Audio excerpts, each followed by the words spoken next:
Welcome panel. Today we're going to actually chat with some really smart market researchers. I'm going to let them introduce themselves to start, and then we'll talk a bit about what we're going to run through here in this session. Let's start with Heather.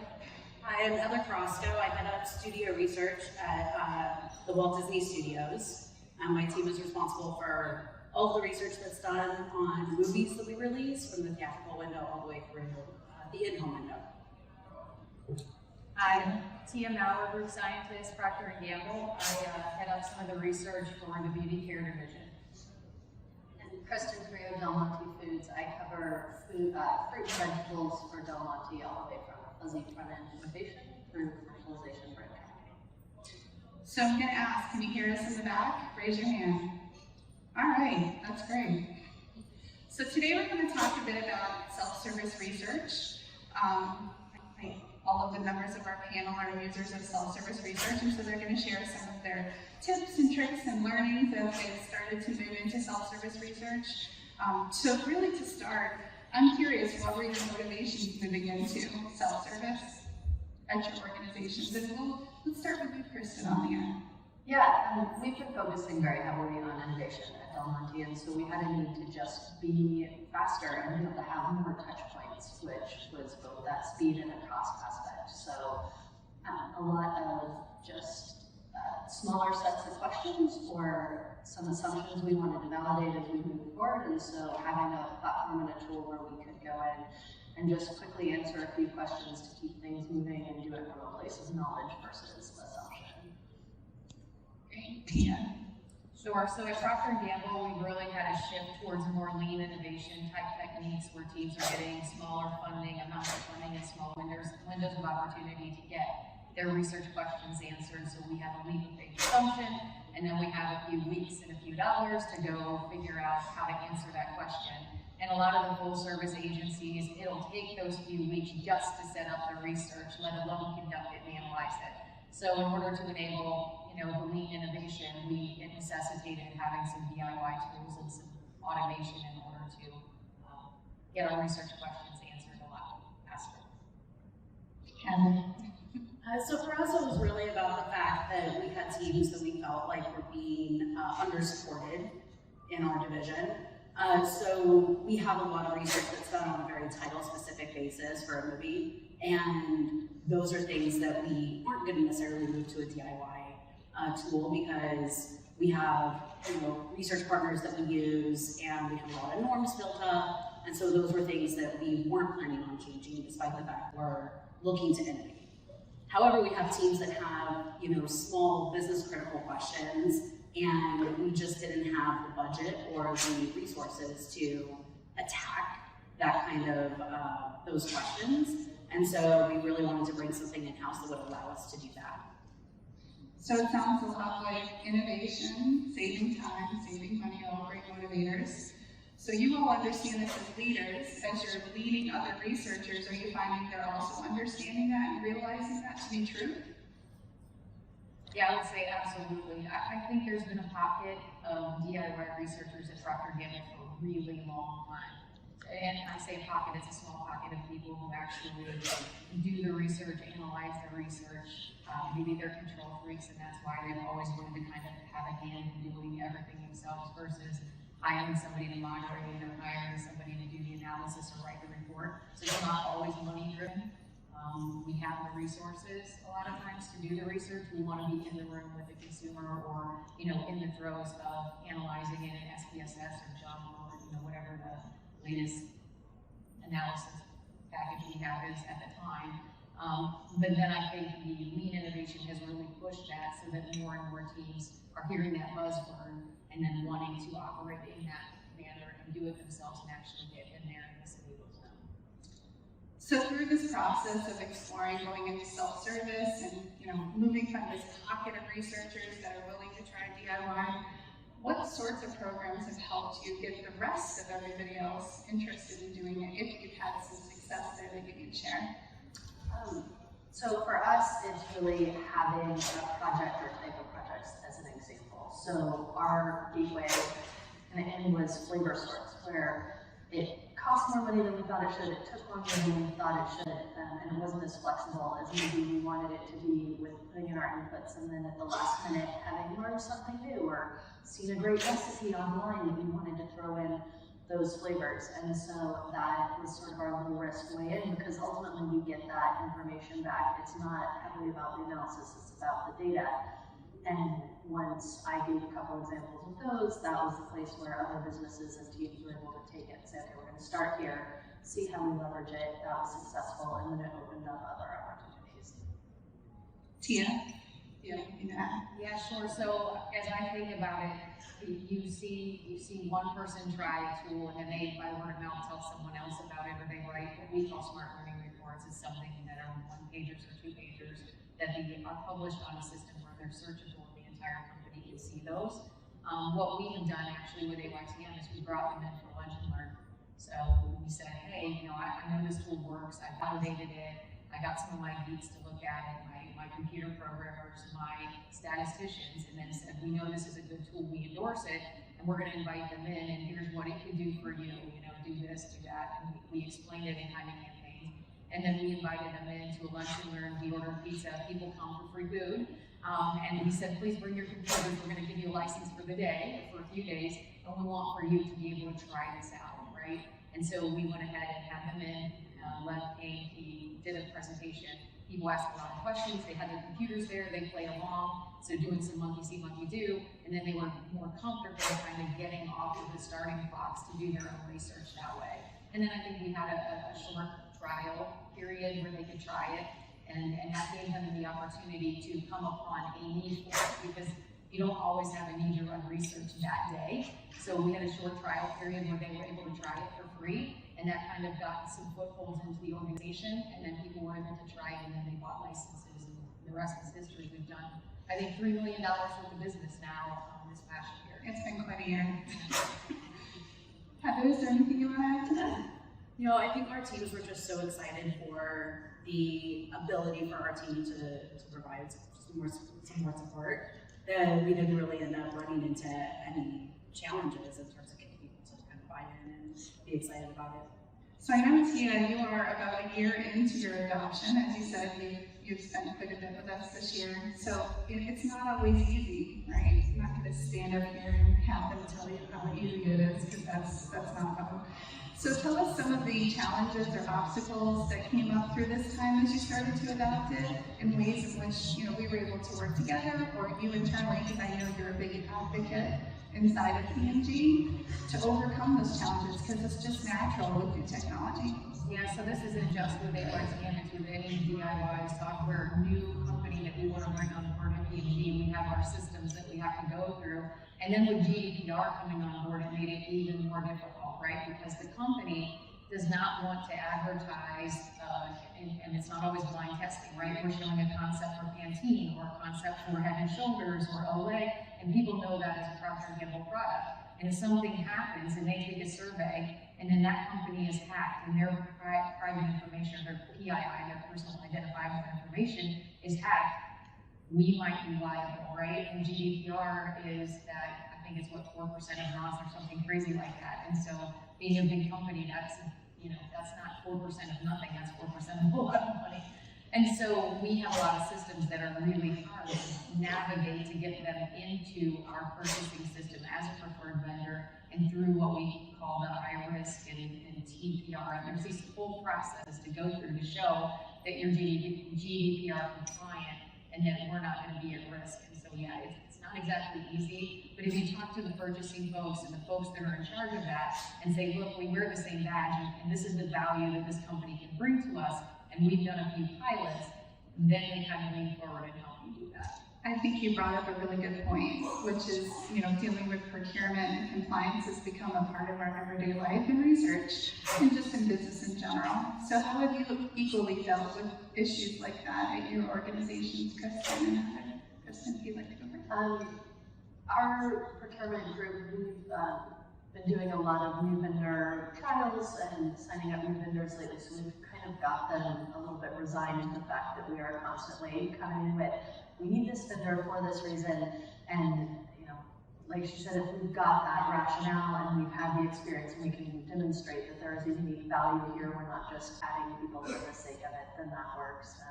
So it was at the beginning a challenge. We were lucky with you guys who were coming in at the back end of that where we'd smooth the way a little bit. But it is just process the paperwork and then demonstrating that this does add something unique and you need to move forward. And do you take the first no? Do you ever allow them to just say no? So I think it's really being an advocate for your organization, it sounds like. Have you found the same? Yeah, I mean, we've been pretty similar to, I think, what Kristen's experience, where our team has kind of just resigned to the fact that we're bringing on a lot of new vendors. So it hasn't been as big of an issue. And since what we're using DIY tools for is primarily to talk to our own member databases, a lot of the compliance stuff has already been dealt with in terms of all of the agreements that we have, and all of the PII concerns are all kind of dealt with those programs. So it's been a little bit easier for us from that point of view, just because we haven't had to go out and do branded research that isn't with our own members. Oh, that's great. Yeah. So I think another common misconception, and I'm sure you've all experienced it, at least with us or other technology vendors, is that you're kind of on your own. Have you found that to be the case? I'll start. So I haven't really felt like we've been on our own. It definitely hasn't been 100% DIY though. Because of the fact that we're going out and we're talking to members of, let's say, Disney Movie Rewards or Disney Movie Club, our teams are very particular about what's going to go out to their membership. And so the look and feel of it has required a ton of assistance. And then in addition, because we have so many legal restrictions in terms of what we can say and how many characters we can allow people to type in to a response, every single project that we've done, we've had to have support to get that one out the door. So we haven't done a single thing that's been 100% DIY. We're probably more like 75% DIY. So it's interesting, you just brought up having to modify your surveys to kind of fit the environment. And I think one of the great benefits of being in a DIY or a self-service environment is it's very iterative, it's very easy to launch things. Are you finding it's changing the way that you design surveys or think about how you're going to collect that data? Quite yet? For us, I think it has because we are trying to use a lot of AYTM as kind of interim touch points where we've learned something at one official stage and we want to validate it, we want to probe a little deeper, and often there is no questionnaire there right ahead of time, there's the key questions, it goes straight into the platform, and then where I'm really testing it out is when I look at that user experience and I'm in there previewing it, and that's where I go, is this really getting me what I need? So it's a very different process. Ultimately, I think it is much faster to do it that way. Yeah. I will say, I'm thinking back to the question that you asked about the totally DIY versus DIY assisted. We do have some DIY tools that we don't use assistants, right? That are just pretty simple survey software tools or platforms to log with consumers or post different exercises. One of the things that I do look for, though, as I'm looking at DIY tools and vetting those tools, not just does the tool deliver what I need it to deliver, but is my support person going to be there when I need them if I have an issue, right? Because all DIY tools are not created equal when it comes to the support department. I have found that with AYTM, there are some others that I've had really great support with, but I can think of one specific instance. My account manager, we were trying to get a survey out for a conjoint study, and we needed the results back pretty quickly. And they did an assisted DIY study for that. It was a ridiculous conjoint. It wasn't straightforward. It had a lot of combinations in it. And my account manager, Lisa, had a snowstorm in New Jersey where she lived, and it put her power out. And so she went out to the car. So she had a hotspot in her truck or her car or her SUV, and I said, take a picture. So I was cracking up, and she had her laptop sitting on her lap, leaned up against her steering wheel, getting my survey into the field in the middle of the snowstorm because that's where she could get wireless access. And so I just can't say enough about that, but it was really funny, but at the same time, that's the kind of support that you need when you're getting stuff out the door. And I'm not unreasonable, right? I don't feel like Most of the time. anybody should stay up all night, that lack of planning on my part constitutes an emergency on someone else's, right? It was during the workday, but she had a snowstorm and she accommodated us. She is very accommodating. So come to AYTM, we'll support you in the middle of snowstorms. I make that promise. And I'll build on that real quick too, where we dove into the AYTM tool specifically very quickly, and because it is so flexible and there's so much power in the logic and the different tools, I learned just enough to be dangerous, and then went and, in one case kind of dug myself into a programming hole where what I wanted was far beyond my skills, and AYTM was great and very quickly, getting up to speed on my objectives, looking at what I was trying to do, and then taking over the programming aspect of that so I could stay on my timeline. So Yeah, our account managers are not just the people that take your money. Yeah. Very much involved in the training side of things. So do you find that training sort of ongoing? I know, Tia, you're further along in the process, so how important is training really been in the learning and adoption version of DIY? Yeah, I think training is important. We've used a lot of survey software tools. I started doing survey software in 2002, maybe, online survey software. So I've probably used 6, 7, 8 different tools. One time she listed all of the survey tools she had used, and it took 5 minutes. Yeah, and at any rate, some of them have really great online knowledge bases and little short videos to get you started. But when you try to reach a live person, there's the disconnect, right? And so maybe it'll take 24 hours for somebody to answer. There are survey software platforms out there that do have account managers kind of on the spot that can guide you when you get stuck, when the video doesn't make sense, right? And so that's some of the stuff that I look for when I vet tools, because you can't always learn it from a video. Sometimes you need somebody to help you. So I look for that, and sometimes you get what you pay for, right? You can get a really cheap tool, but then you're not getting any support. That's not helpful.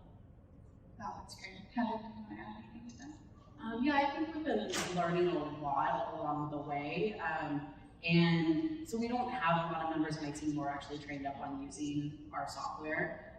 So as a result, we've had to have them go and create a lot of documentation on our side, so that when the next time comes up that we need to do something, and if one of them isn't available, then somebody else can pick it up. And I think because of some of the things that we've run into in terms of the look and feel and all that stuff, we've had to do a ton of extra training, but we've learned a lot along the way as a result. And we're always calling to kind of say, hey, can we do this? How do we do this? How do we pass through information and get it back? And all of that sort of thing, so that we can pass things back to our databases. So I often hear from researchers that the move to self-service and their primary motivation is to save time, right? But I think we're talking about a bucket of time that's time to get to the data.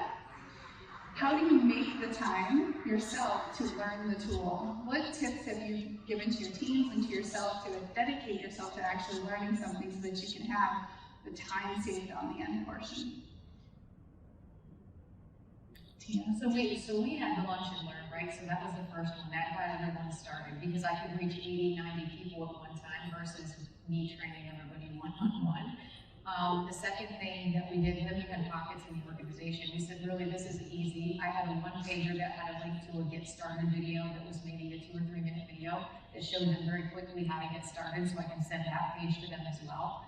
Our account rep is in the local area, and she comes in on Thursdays, and she'll come on other days if we need her.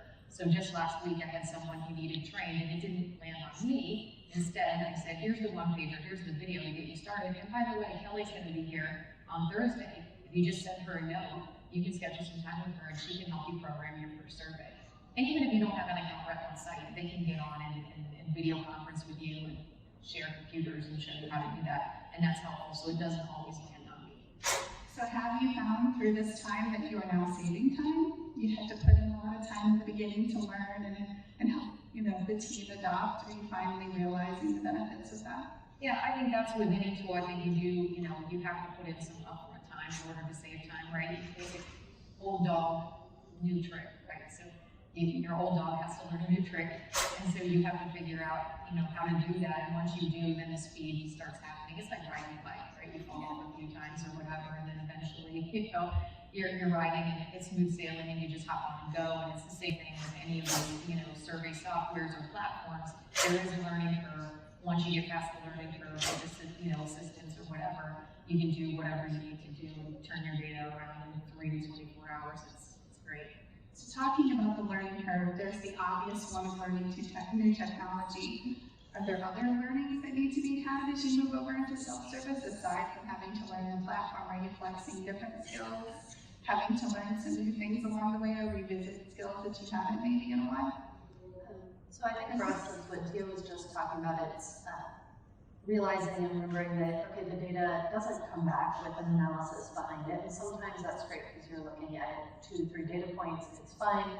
I recently ran a study and then realized I'd set myself up to get way more data back than I'd anticipated, and so rather than, oh, this is an exercise of a couple hours, I ended up in there a day and a half trying to parse through everything. Part of that was my fault because I went down the rabbit hole and I loved all the data, but I think realizing that, then it is the analysis is fully on us, the visualization aspect, making sure we're looking at the appropriate level to share out to meet the objective versus, okay, I'm data geeking out on this. But it is a very different deliverable you get back if you're doing the DIY on the back end. I think when we talk about time saving, where you get to save that time and then reuse it later, and then that storytelling aspect of data, have you found that's become a larger portion of your job? Heather? Yeah, it has become a larger part of the job. Although, back to the question that you had just asked, I think we got so used to having our partners run all of our research and be responsible for all of, let's say, the quota management and issues related to fielding or anything like that, that it's been one of those things of having to train up members of my team on how to deal with quotas and things like that, and then kind of going back to my, my past of working on the vendor side, in terms of what I need to know and what I need to remember about incidence rates and things like that. So I think that's been one of those things that, it didn't occur to me until after we kind of got into the DIY of, oh, okay, this is something that we're going to have to be responsible for again when we do that kind of research. Do you find there's any pros to that? I think only in that we have a little bit more control and a little bit more visibility into what's going on, as opposed to finding out well down the path that there were trade-offs that had to be made in the research. So at least now we're able to make those decisions and those trade-offs without having to rely on somebody else to do it for us. Have you found that to be the case too, Peter? I'm thinking about something here that you had asked, and it's something that's come to mind for me that I always caution people. Just because you have DIY software that makes it easy and you get faster in the sites doesn't mean you don't have to think. Automation, you should not outsource your brain. Automation makes things easier for you, but it doesn't mean that you still can't do really bad research. And you can. I mean, people will write questions that make no sense, or they don't have logical answers, or they leave out answer options. It doesn't matter how good the DIY software tool is, you still have to use your critical thinking and your analysis skills, or you're still going to have bad research. You're just going to get to a bad result a whole lot faster. And on their own. This is why in the platform we try and build in some guardrails to help you not go off too far off the deep end. Well, But it's the flexing skills like survey design. There's something that maybe your service provider was doing for you, and now you're into having control over it. As time goes on, it might become easier. Kristen, did you want to add? yeah, I was going to say it's true, and that's where through this process we relied even more heavily on the partnership, not only with my research colleagues, but then whoever that internal client is, because you and I are sitting down. Maybe it's each at our own view, but we're going through this survey multiple times, where they might have looked at a questionnaire, approved an attribute battery, we've done, this is much more, we're going to sit down and we're going to go through it together to make sure, because we're the only eyes on it. We don't have that supplier giving us, that last gut check. We do try and review something. The other piece that I think I would caution too is a lot of the pop-up ones. We're seeing all of the new tools every year they have kind of the new, we walked around to 11 different tables yesterday, right? There were a lot of people popping up with these new tools to enable you, but how many of the people who are creating these tools are market researchers, right? So this may just be some fly-by-night person who has an idea, oh well, I can clone this and I can make it a little bit better. But then if I'm asking for help, and that person's not a market researcher, how much help are they going to be able to give you? So no matter how cheap the tool is or how robust the tool is, if you can't get any help because the person doesn't have a market research mind or doesn't think in terms of research or can't help you, is it worth the money to spend on it? I think that's the one is really the differentiator. You've got to look for somebody. It's not all hands off. Here's just a tool. Go do whatever you're going to do. It's about enabling and empowering, but help along the way as you go. So, Kristen, do you have anything to add to that? Okay. All right, moving on. So let's talk a bit about how it's changed the day in life, like your daily life as a researcher and for your teams. Have you noticed any massive changes, different approaches that you can add? I don't think it's really changed anything necessarily huge on our team at this point. I think it has enabled those more frequent touch points that we wanted, and that's really come through and has made the innovation process more iterative, more agile, and a bit easier rather than having to wait. Okay, we'll add all these custom questions when we get to a concept testing phase, or we'll cram them all into a qualitative touch point. We can go out and say, hey, we really need an answer to these to better develop the product, the positioning, whatever that may be, and just get it out there, get it back, and go on informed. I think it's empowering our researchers to get to answers faster. It's empowering them to do it on their own. And we're seeing more and more people adopt and do things on their own and feel good about it because they're getting their results quicker, turning it around, making the business decisions, getting the next question, going in an iterative process through that. And they're not sitting there for 2 weeks waiting, and they're not frustrated like they used to be. They know that I can spend a little more time planning and do good solid research because I can get my answers over there within a couple of days. So I think it is changing how quickly we're getting through the process and not just quickly, we're doing solid research and we're getting a return on the investment that we put into it because it's not super expensive. Before we were doing conjoint and max diff, we had some in-house programmers that are very, very good and statisticians, but there are very few of them. And so in order to get a conjoint or max diff program, you have to take a number and get in line. And sometimes it takes 3-4 weeks from end to end when you hand them the survey that you want to go out to getting the analysis done. And we don't have that anymore, right? We can just go, I need it fast, right? Maybe in some cases, we spend a little bit more doing it with AYTM, right? Or with one of our DIY tools. But we get the answer faster, and the team needs the answer faster, and they need to pay more. Sometimes it's equivalent, right, to doing it in-house. And if they don't, then they can just wait. So they've got 2 alternatives, but this allows them to get the answer faster if they need it and not wait in line.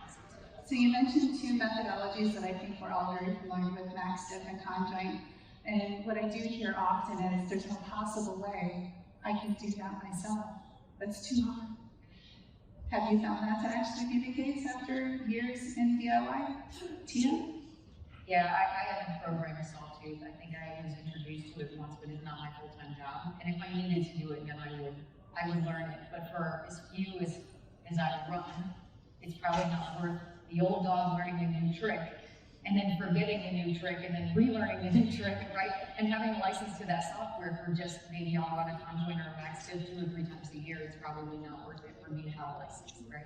But then again, when I want to run one, do I want to wait 4 weeks to run one? So yeah, having that enabled quickly and easily that I can't see what's going on in the background, but my geeks have vetted it and they know that it works the same way.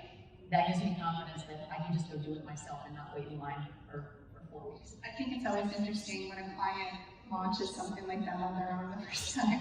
It's like the light bulb goes off. Oh, I didn't actually need a team of helpers for that. I don't need to be a statistician. So we've had lots of those moments with Procter & Gamble in the last year with different researchers. It's always exciting.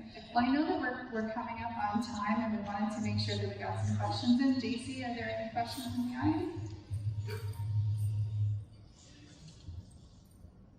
I'm gonna sit down now and let him take control.